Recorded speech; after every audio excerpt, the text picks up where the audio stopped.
Primera carta del apóstol Pablo a los Corintios, capítulo 2, versos 13 y 14. Primera carta del apóstol Pablo a los Corintios, capítulo 2, verso 13 y 14.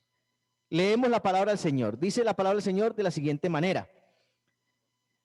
Primera carta del apóstol Pablo a los Corintios, capítulo número 2, 13 y 14. Dice el 13. Usted sigue mentalmente ahí la lectura. Dice, lo cual también hablamos, no con palabras enseñadas por sabiduría humana, sino con las que enseña el Espíritu, acomodando lo espiritual a lo espiritual, ¿cierto?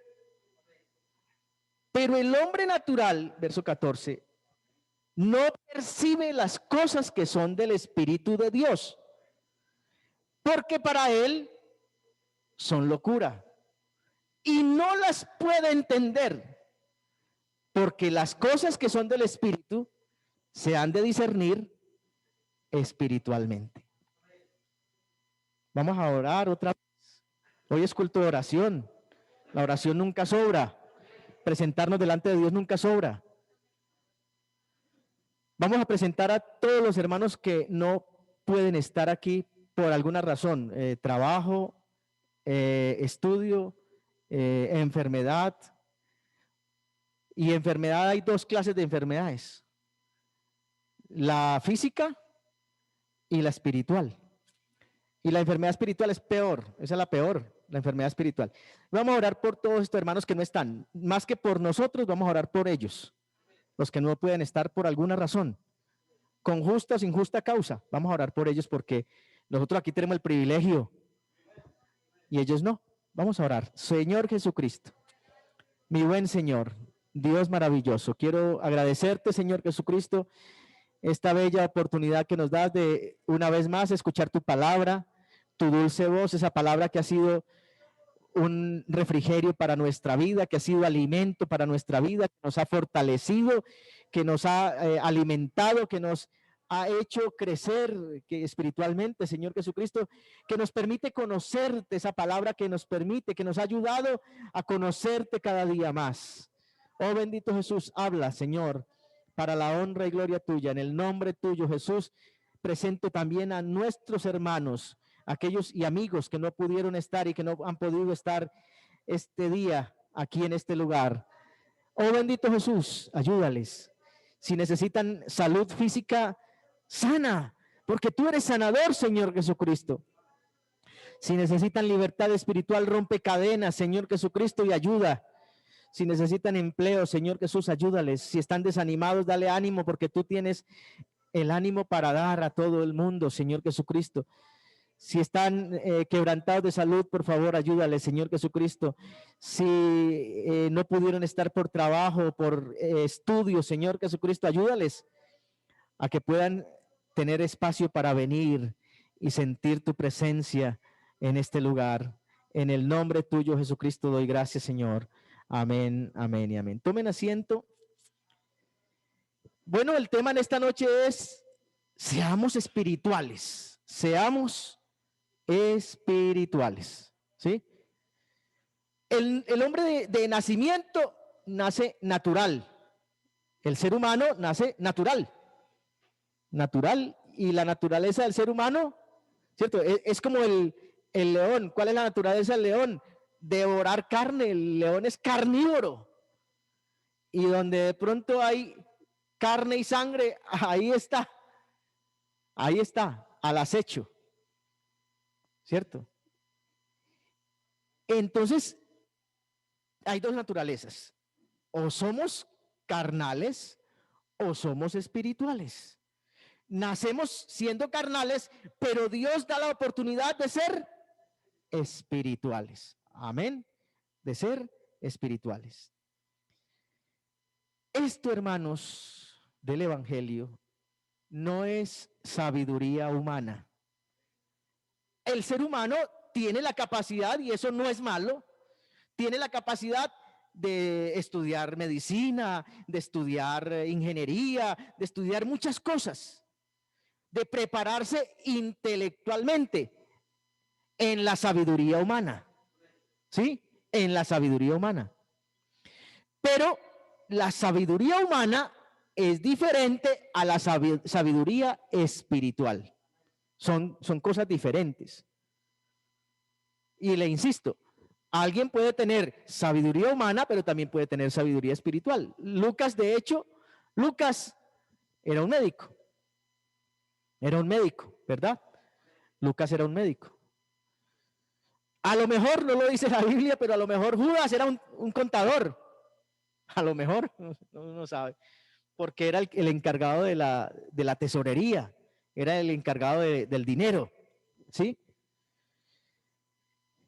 Pero les insisto, una cosa es la sabiduría humana y otra cosa es la sabiduría espiritual. La sabiduría humana nos hace hábiles, nos habilita en el campo humano, pero no nos salva. Eso no salva. Pero la sabiduría espiritual nos lleva al conocimiento de Jesucristo, a revestirnos de Jesucristo y a alcanzar la salvación en el nombre de Jesucristo. ¿Sí? Pues por eso es que es necesaria la sabiduría espiritual. Y dice, lo cual también hablamos. Hermanos, nosotros, yo por lo menos ustedes saben, trato de hablar con la palabra de Dios, porque la palabra de Dios es la sabiduría espiritual. En la palabra de Dios es que se encuentra la sabiduría espiritual. Entonces, no enseñamos con palabras enseñadas por sabiduría humana, sino con las que enseña el Espíritu, con las que enseña el Espíritu. Y dice, acomodando lo espiritual a lo espiritual. La palabra de Dios comienza diciendo que este mundo era un caos, era un desorden, era algo desordenado. Dice, la tierra estaba desordenada y vacía. ¿Y qué hizo el Señor? Empezó a ordenar. Sepárense la luz de las tinieblas, ¿sí? Sepárense las aguas de la tierra. Sepárese esto de aquello. Y empezó a ordenar. Y empezó a ordenar. Porque Dios es un Dios de orden. Y entonces empezó a ordenar. Empezó a ordenar y ordenar y ordenar. Y todo quedó ordenadito. Porque lo ordenó Dios. Eso no fue un Big Bang, ¿cierto? Porque por ahí dicen, es que no, eso fue un Big Bang. Y que una explosión cósmica. Una explosión nunca arregla cosas, una explosión desbarata cosas, destruye cosas. Pero bueno, acomodando lo espiritual a lo espiritual. Si tuviéramos, ¿qué digo yo? Fichas negras y fichas blancas, por decir cualquier cosa. Ah, bueno, aquí hay fichas negras y fichas amarillas.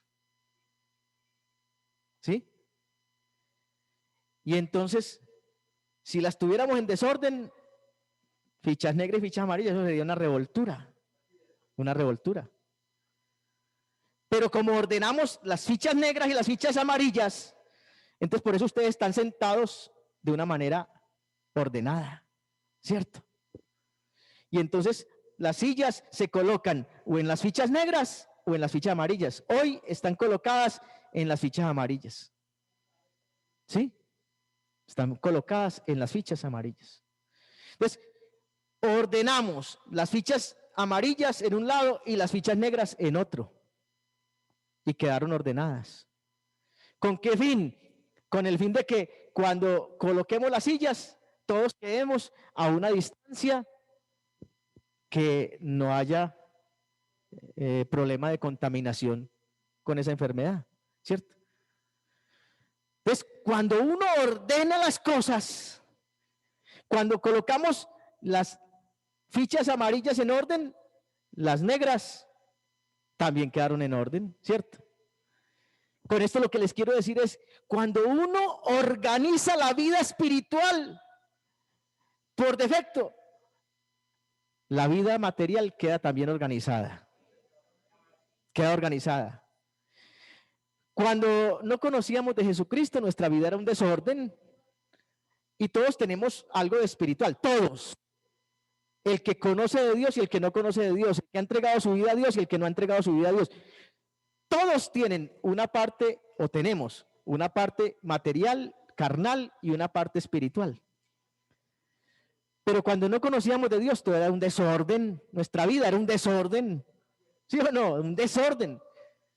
Pero cuando arreglamos lo espiritual, cuando arreglamos con Dios, ya el resto de vida quedó organizada. Porque queda organizada, ¿cierto? Queda organizada. Es como cuando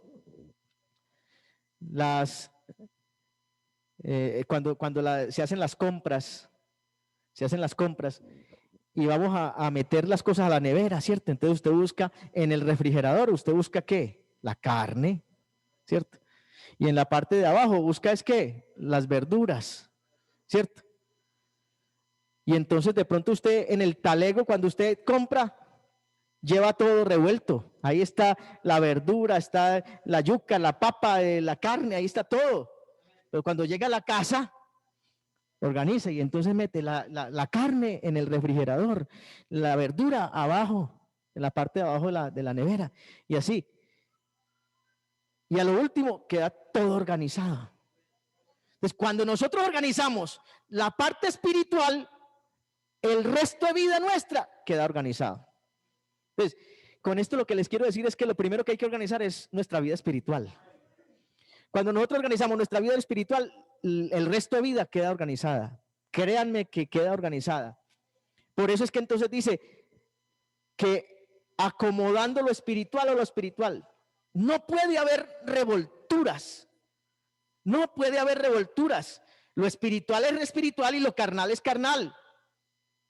Por eso lo que tenemos que hacer es organizar nuestra vida. Acomodar, ¿cierto? Acomodar. Yo no sé ustedes cómo tienen organizada la ropa, pero mi esposa tiene unas bolsitas para la ropa interior, unas bolsitas. Y entonces la ropa interior va en unas bolsitas. Las camisetas van en un punto, ¿cierto? Dobladitas en un punto. Entonces, si uno busca una camiseta, no la va a buscar allá en el colgadero. En el colgadero son los sacos y las camisas y los pantalones, ¿cierto? Hermano, organicemos nuestra vida. Organicemos nuestra vida. Y dice el verso 14, ¿por qué hay que organizar la vida? El verso 14. Dice, el hombre natural no percibe las cosas que son del Espíritu de Dios. Es decir, y eso nos pasó a todos. A uno le hablaban del Evangelio y uno no entendía nada. A uno le hablaban del Evangelio, no entendía. Y es que no entiendo. Dice, pero es que el hombre natural no puede percibir las cosas que son del Espíritu de Dios. Porque para el hombre natural son locura. Y no las puede entender porque la única manera de entender, de discernir espiritualmente, de discernir las cosas espirituales es espiritualmente. O en otras palabras, uno necesita la mente de Dios. Para poder discernir las cosas del Evangelio, uno tiene que tener la mente de Dios. Porque las cosas espirituales se han de discernir espiritualmente. La gente de afuera que no conoce a Dios, entonces no entienden, no pueden entender. Y muchos tratan de entender, pero no entienden, porque si lo van a mirar con los ojos naturales, ven otras cosas diferentes. ¿Cierto? Yo les contaba, yo le decía a mi mamá, pero es que allá haciendo que arepitas para papá. Me burlaba yo. Y ella me la sentenció. Yo, vas a terminar haciendo arepitas para papá. Porque no entendía. Yo no entendía.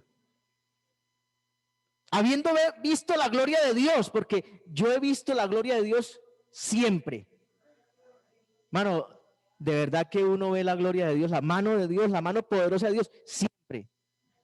Dios es bueno.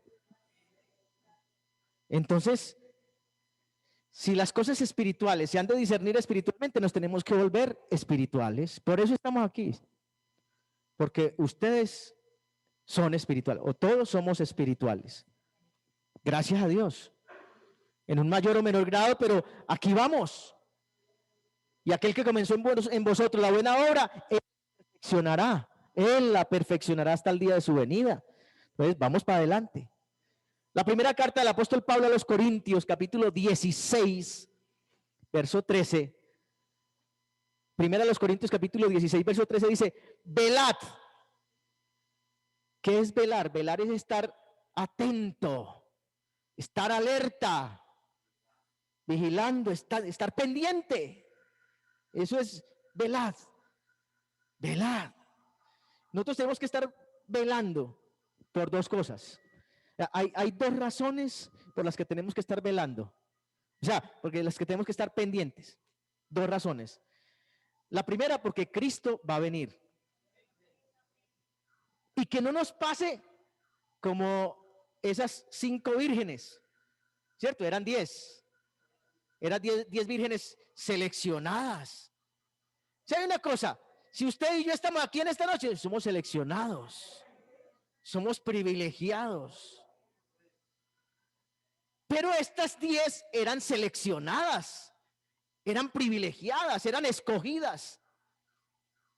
Pero 5 de ellas eran más bien perezositas, relajadas, no vigilaban, no estaban atentas, no eran cuidadosas.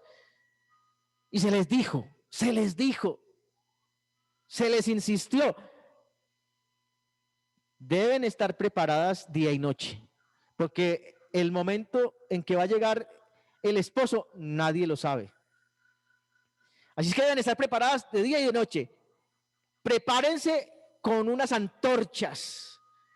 Y esas antorchas, en ese entonces, para poderlas mantener encendidas, se necesitaba un combustible. Y entonces se les advirtió. Y 5 de ellas, no, él llega de día. Él no va a llegar de noche. Y entonces llega el aviso, ¡hey, viene el esposo, viene! Y las 5, ¡ay, no tenemos velas, no tenemos antorcha!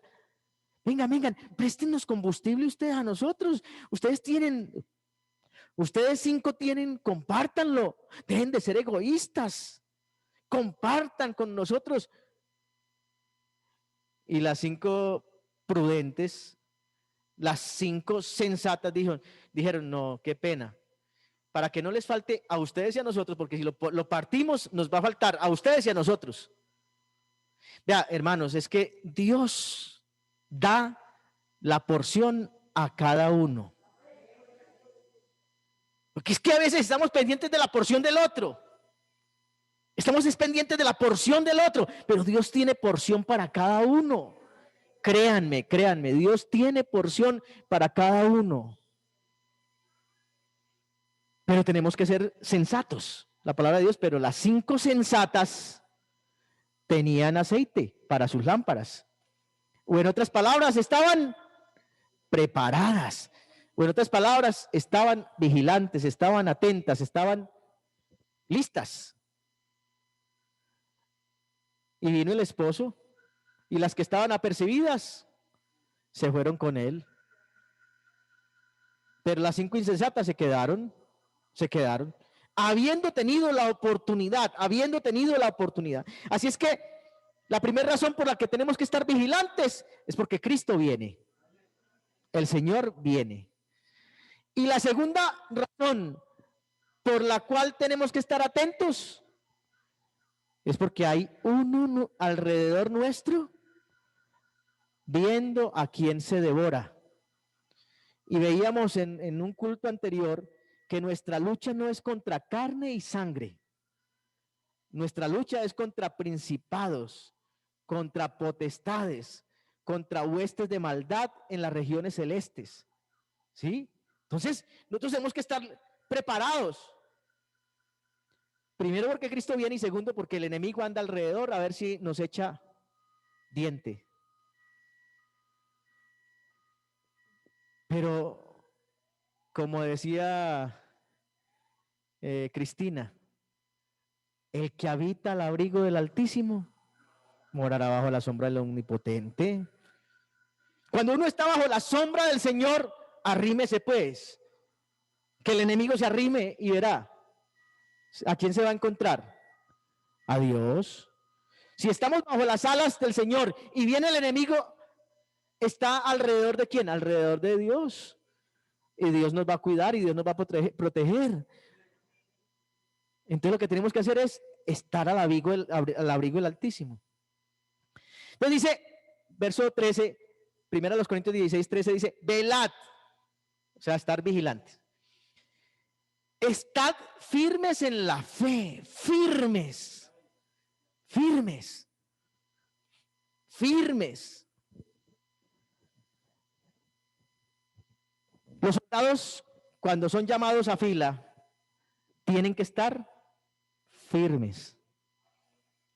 Firmes. ¿Qué significa firme? Que de ahí no lo mueve nadie. Y la cabeza no se puede mover ni para un lado ni para el otro. Decía, ¿quién fue el que dijo en estos días? Ángel. Ángel fue el que dijo en estos días. Cuando uno es soldado y está en fila y tiene que estar firme, ni para mirar para allí, ni para allá. Y si se aterrizó un mosco, nada. Ni se puede rascar. Firme. Firme es que está ahí, quieto, ahí, firme, parado, cimentado, que eso no se mueve. Firme no es como el edificio aquel Space que se cayó, ese no estaba firme. Usted y yo sabemos que nuestra firmeza no depende de nosotros.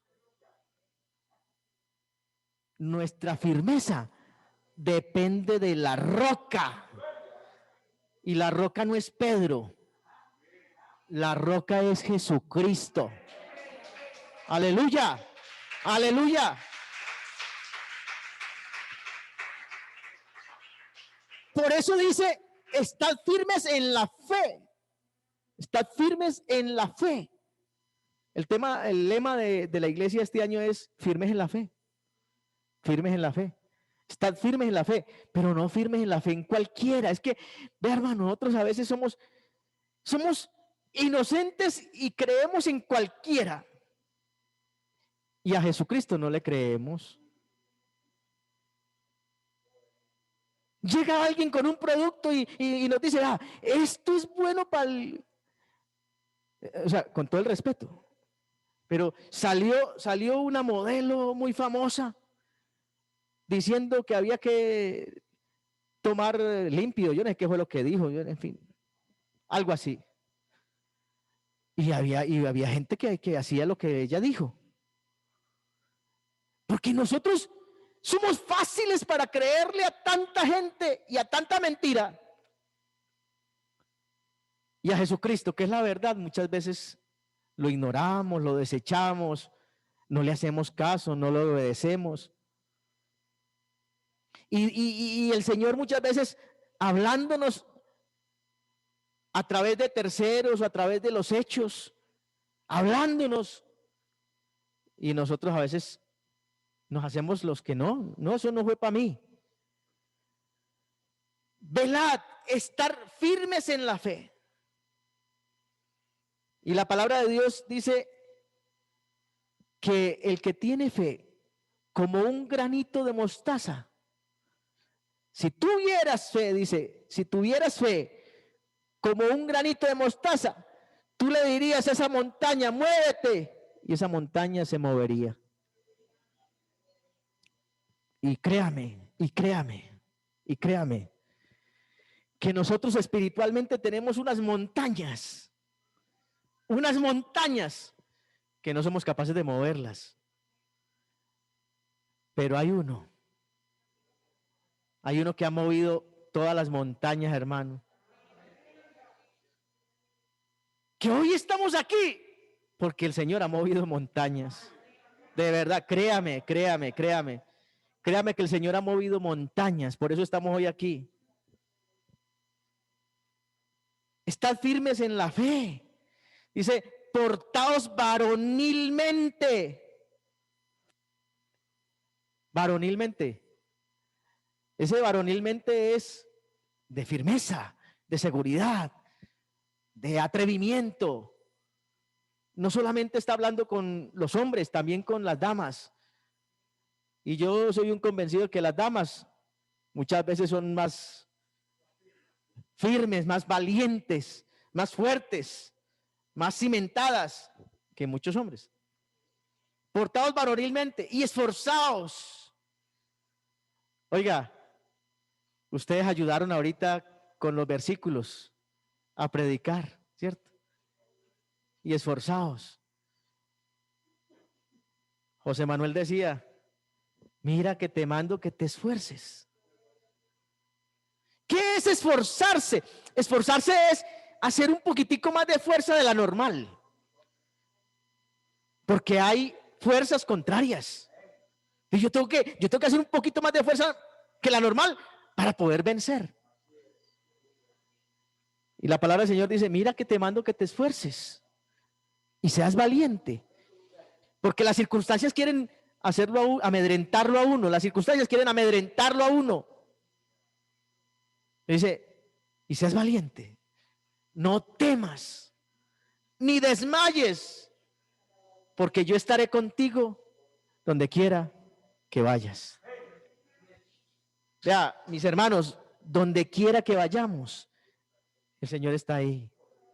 El Señor está ahí. Y aunque parezca que no está, siempre está. El Señor siempre está. Bendito sea el nombre de Jesús. Esforzaos. Hermano, hay que estar firmes. La palabra del Señor en 1 Corintios capítulo 15, creo que es el verso 58, dice, estad pues firmes, creciendo en la obra del Señor siempre, firmes y constantes. 15:58 creo que es. Dice, así que hermanos míos, amados, estad firmes y constantes, creciendo en la obra del Señor siempre, sabiendo que vuestro trabajo en el Señor no es en vano. Creciendo, firmes y constantes, firmes y constantes, firmes y constantes, creciendo en la obra del Señor siempre, sabiendo que vuestro trabajo en el Señor no es en vano. Entonces, Dios está pidiendo de nosotros que nos separemos para Él, si es que somos hijos de Dios, si es que somos hijos de Dios, ¿cierto? Nos separemos para Él. Por eso en Efesios capítulo 5, verso 1 en adelante, y bueno, ahí no alcanzaría a terminar, pero ahí vamos a estar un momentico, el resto de esta enseñanza, en Efesios capítulo 5. Tiene como título el capítulo 5 de Efesios, dice, andad como hijos de luz. Andad como hijos de luz. Jesucristo es la luz que ilumina a todo hombre. Porque esa luz que resplandeció en el principio es la misma que resplandece en nuestros corazones. Dice en 2 Corintios capítulo 4, que creo que es. 2 Corintios capítulo 4, esa luz que resplandeció en el principio es la misma luz que resplandece en nuestros corazones, en nuestras vidas. ¿Para qué? ¿Para qué la luz? Pues para que desaparezcan las tinieblas. Veíamos en la enseñanza anterior, para que desaparezcan las tinieblas. Los hijos de luz, los hijos de Dios, no andamos en tinieblas. ¿Por qué? Porque nosotros no hablamos conforme a palabras de sabiduría humana. Nosotros hablamos conforme a palabras de sabiduría divina, de sabiduría espiritual, sabiduría de Dios. ¿Cierto? Nosotros enseñamos lo que enseña el Espíritu. Aprendemos lo que enseña el Espíritu. Entonces dice, andad como hijos de luz. Dice el verso 1, sed pues imitadores de Dios. Yo tengo que ser ejemplo para ustedes, pero yo tengo que ser imitador de Dios. Si yo soy imitador de Dios, entonces ustedes, si me van a imitar a mí, tendrán que ser imitadores de Dios. Pero yo quiero que ustedes me escuchen y me entiendan. Yo sé que nosotros tenemos referentes. Nosotros tenemos referentes, ¿sí? Tenemos referentes, es decir, tenemos personas de las cuales tomamos ejemplo. Y qué bueno tomar de las personas el buen ejemplo. El buen ejemplo. Pero yo les insisto mucho en esto, hermanos. La palabra de Dios ahí no dice, sed imitadores del pastor, sed imitadores de los diáconos, sed imitadores de los consagrados en la congregación. Ahí no dice eso. Ahí dice, sed imitadores de Dios. Es algo que a mí personalmente me ha servido mucho, es ¿qué haría Dios en este caso? ¿Qué haría Dios en este caso? Porque uno lo que tiene que es imitar es a Dios. Amén. Imitar a Dios como hijos amados. Mano, yo no sé cuántos se han sentido amados de Dios, pero yo me he sentido amado de Dios. Es que, hermano, seamos sinceros. Si fuera por merecimiento, aquí no quedaría nadie. Si fuera por merecimiento, no. A ver, usted merece, a ver, si usted merece. No, nadie aquí merece. Aquí estamos porque Dios tuvo misericordia de nosotros. Y aprovecho el otro versículo que dijo, creo que fue la amada Marta, ¿sí? Es que ustedes ayudaron a predicar hoy. Romanos 5:8. ¿Cómo es, hermana Marta? Romanos 5:8, ¿cuál fue el versículo que usted dio? Mas Dios muestra su amor. El versículo que usted dio. Mas Dios muestra su amor para con nosotros, en que aún siendo nosotros pecadores, Cristo murió por nosotros.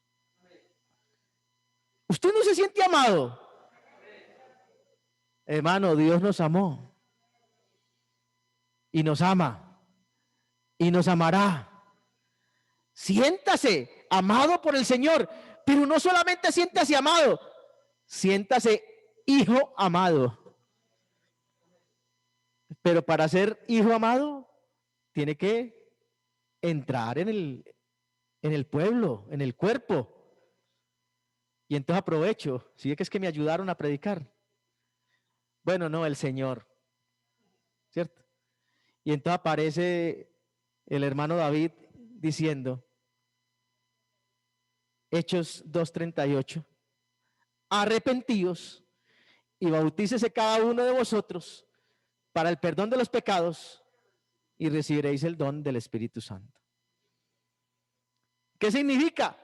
Que para ser hijo amado, bueno, tengo que arrepentirme, tengo que convertirme, tengo que bautizarme en el nombre de Jesús para el perdón de los pecados, porque si no tengo perdón de pecados, no soy hijo de Dios.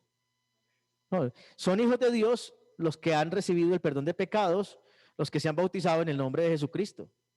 Es así de sencillo. Entonces volvamos al capítulo 1 del capítulo 5, verso 1 de Efesios. Efesios capítulo 5, verso 1.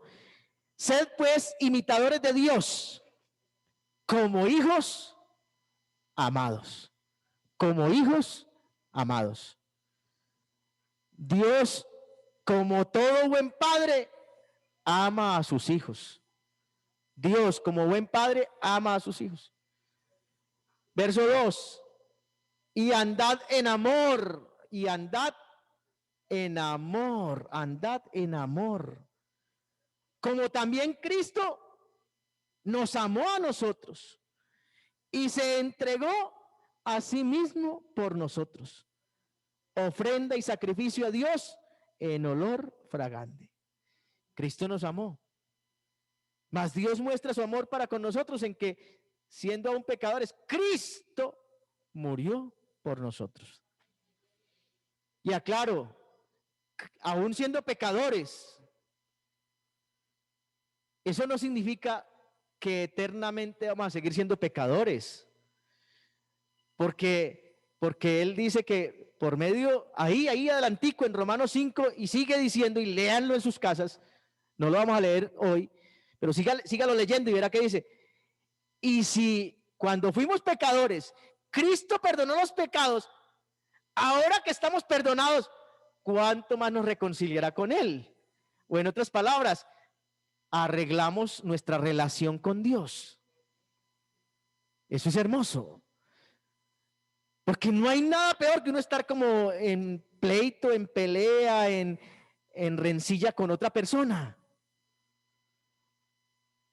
Lo mejor es estar con una buena relación. Y Dios quiere que nosotros tengamos una buena relación. Por eso, cuando éramos pecadores, Cristo murió por nosotros para que reconciliados nos dé las bendiciones del Señor, lo más grande. Entonces, Cristo nos amó y se entregó a sí mismo por nosotros, ofrenda y sacrificio a Dios en olor fragante. Y dice el verso 3, pero vea, fornicación, inmundicia, avaricia, cosas que a Dios no le agradan, ni siquiera se nombre entre vosotros, ni siquiera, como conviene a santos. No.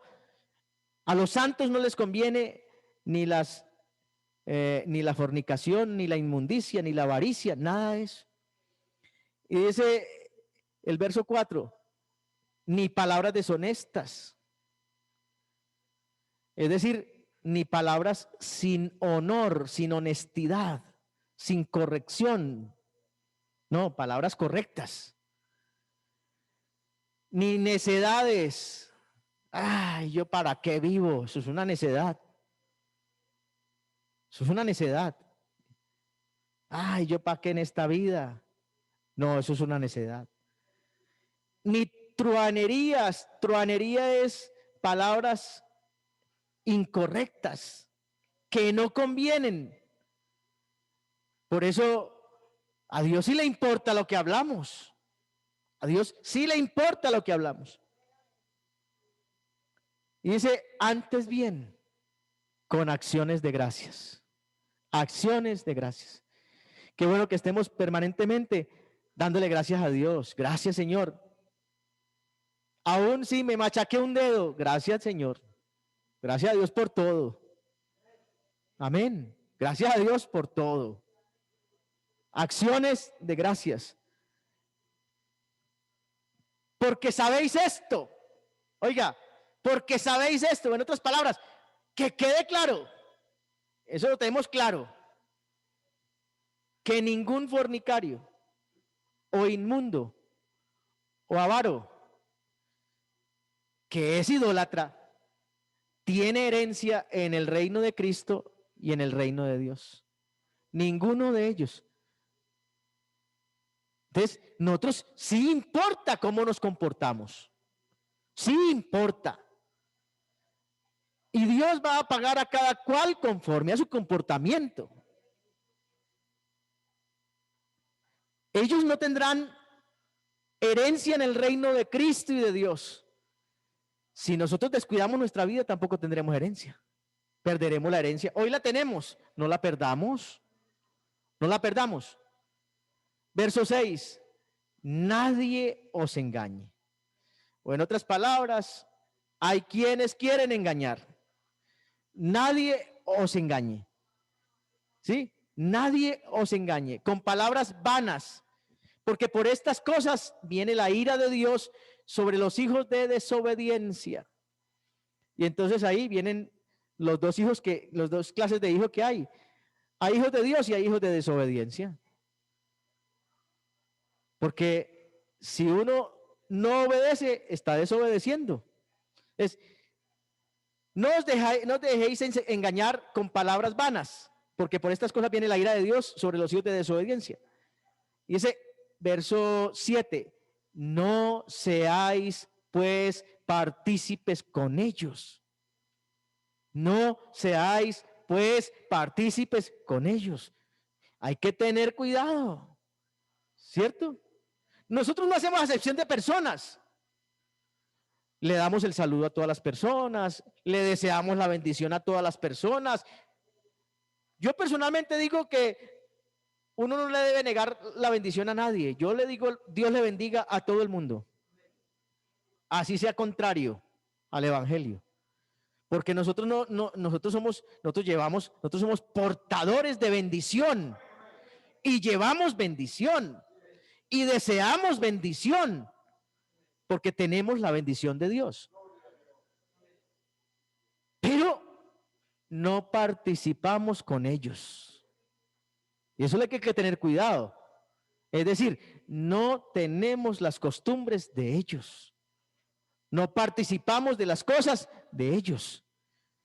Y eso, créanme, mis amados hermanos, y eso es una decisión personal. Yo decido si participo o no participo. No me vengan a echar cuentos, hermano. No me echen cuentos. Ay, es que tiene un poder de convencimiento y me invitó a tomar licor y es que me convenció. No, es que a mí yo tengo que tener mi criterio. Por eso la palabra de Dios dice portados varonilmente. ¿Qué es varonilmente? Es que yo tengo criterio. Yo tengo que tener principios, yo tengo que tener claro qué quiero para mi vida. Entonces otro me dice, ven, tírate a este hoyo, allá te vas a matar, pero tírate. Y yo si me convenció, me convenció, me voy a tirar allá. No seamos inocentes y no seamos niños. No. Es una decisión propia, yo decido. Cada uno decide. No saquemos excusas. Entonces si otro me dice, matate, me voy a matar. No es así. Y voy terminando, verso 8. Dice, porque en otro tiempo, sí, erais tinieblas, en otro tiempo. Mas ahora sois luz en el Señor. Andad como hijos de luz. Ahora sois luz. ¿Cuál luz? La palabra del Señor. Antes no conocíamos al Señor, la palabra del Señor. Y bueno, hacíamos lo que aparecía. Pero hoy somos hijos de luz, ¿cierto? Ahora somos luz en el Señor. Y lo que tenemos que hacer es andar como hijos de luz. Bendito sea el nombre de Jesús. Dejemos ahí. Somos hijos de Dios. Conservémonos como hijos de Dios. Acomodemos lo espiritual a lo espiritual y verá que lo carnal se va a acomodar también. Si lo espiritual está acomodado, todo lo demás queda acomodado. No vivamos de cualquier manera, porque no todos los caminos. Hay un dicho, todos los caminos llevan a Roma. Porque es que ellos quieren llegar a Roma. Pero yo quiero decirles en esta noche, no todos los caminos conducen al cielo. Solo hay un camino que conduce al cielo y es Jesucristo. Él dijo, yo soy el camino, la verdad y la vida. Jesucristo es el camino y no camino a cualquier lugar, camino al cielo. El que quiera caminar a Roma, pues todos los caminos según ellos conducen a Roma.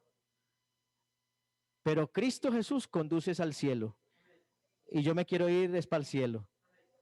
Y quiero que cada uno de ustedes nos acompañemos, nos esforcemos, nos vamos para adelante en el nombre de Jesús, nos demos ánimo, nos apoyemos y nos peguemos de la mano de Dios y seamos hijos de luz, no de tinieblas. No. ¿Cuáles tinieblas? ¿Cuál muerte? No.